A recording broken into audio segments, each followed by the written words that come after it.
What's happening?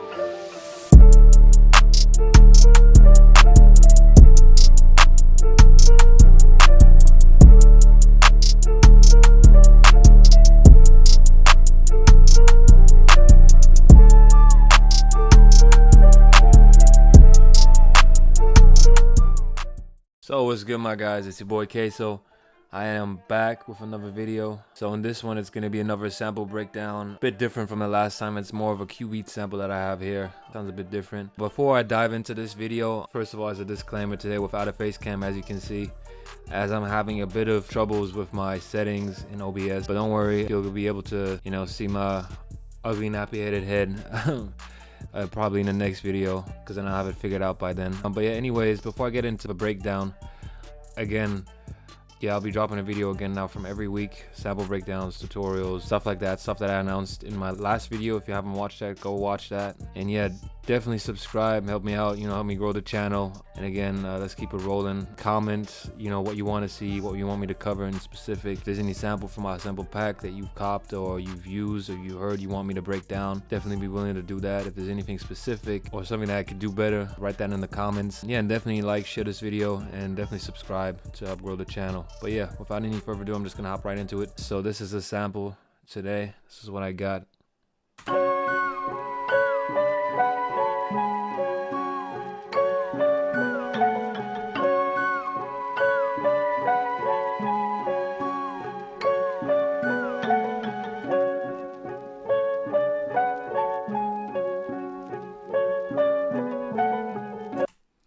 So it's just more it's a bit different than the last one. But yeah, it's also from my vintage 808 Mafia sample pack. Again, that one contains 90 samples. It's free. I've just dropped that, a couple weeks ago.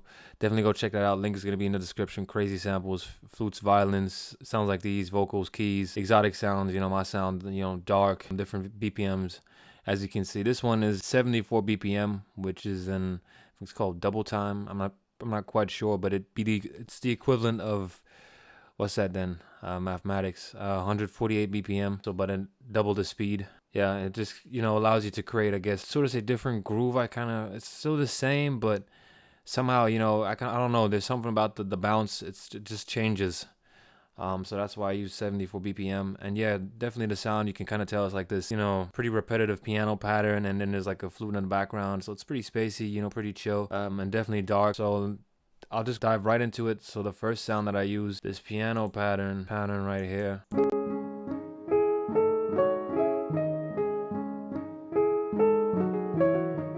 So I believe that's a D sharp minor scale. I'm not quite sure. I think it's D sharp minor. And I laid down these chords. This is pretty typical for, Cubeatz melody, to lay down these chords and have them. This is, I'm going to be talking about this a lot in my videos. Not just only the scales, but also rhythm is really important. And this is, it's a pretty repetitive rhythm. It's a simple bounce, as this is just a full step rhythm, so to say. It appears to be half step, but it's full step in, let's say 148 BPM, it'd be full step. So that's why I'm calling it a full step bounce. As if you go under here, what's it? Pretty much it's a half step in here, but it'd be a full step at 148 again. But yeah, this is a pretty typical pattern, just a full step melody. You can, create intervals and like spaces by, taking out some of these chords, but I pretty much just kept it repetitive, just kept these chords going on, nothing too crazy. Some triads, some of them was just change it up to make it a bit different, take out some of the notes here and there. It's just about making, the notes up top match with the bass notes. The bass notes are really important because they sort of dictate the main feel. You always say the bass notes are really important, especially when the 808. An 808 is supposed to hit on that. In this case, then I have it, go from A, G sharp, I have a descent, and then back to G sharp. So G sharp is that main vocal point, for that bass. And then right here I have a descent, switch up again. So it's pretty repetitive. I laid down the chords, again, triads, and you have these four notes here. And then pretty much what I did is what your hotkeys. I pressed Alt A and then Alt S to use the strummizer.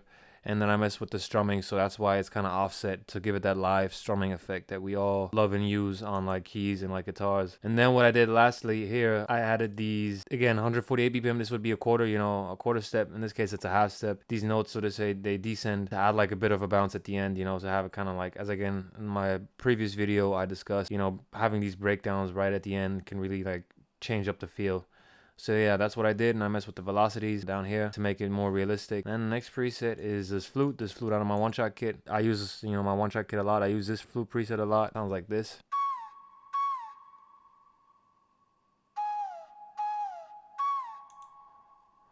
So that sounds pretty spacious, and I spaced it. I didn't have it hit right away. I wanted to fill in a bit of the blank spots and be offsetted, so that's why, you know, it's playing this rhythm. It's just a C sharp, and then right here at G sharp. Yeah, and for the keys I used Olafur Arnold's Composer Toolkit, the felt grand piano, because it has really a soft tone. Yeah, it has like a really soft tone. And then for the third one, I have this flute phrase playing.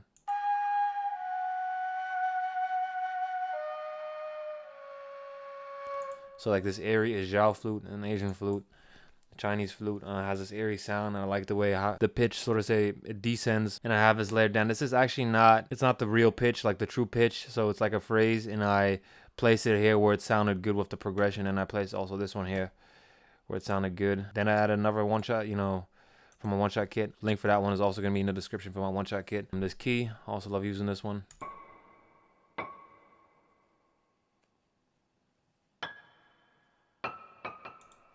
So it's like this live key. It sounds like this plucky key, like that when you click on like a piano. It sounds pretty realistic.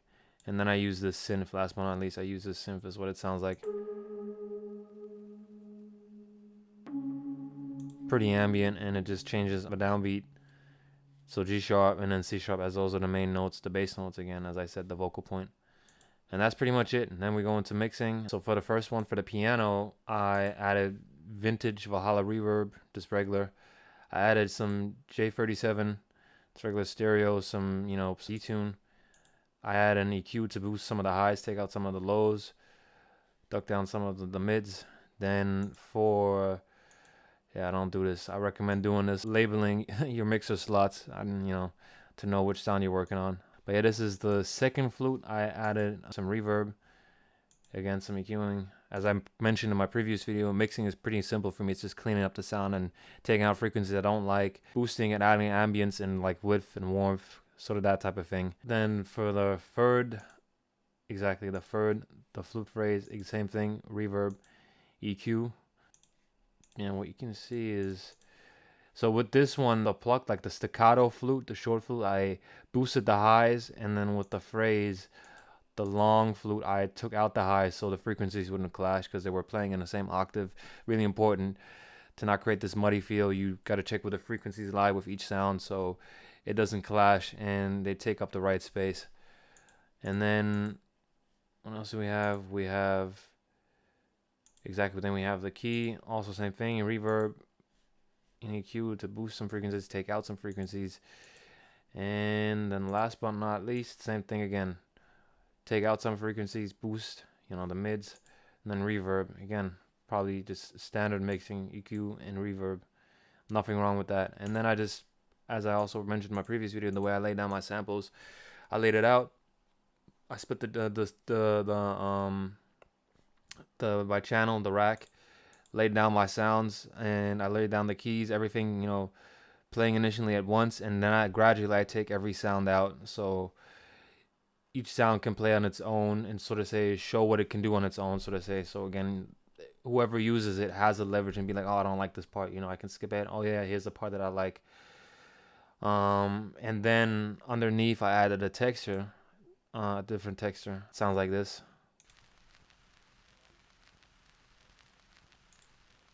So pretty regular static texture out of my one-shot kit. I added it, just right off the bat.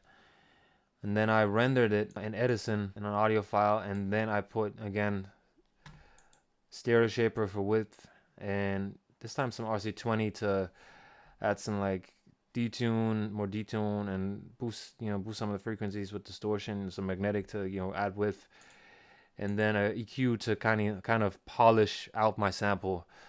Last but not least, and then again, in this case, I think I pitched it up 5 cents. You can do that, especially with like keys and guitars. I'll cover that in like another video.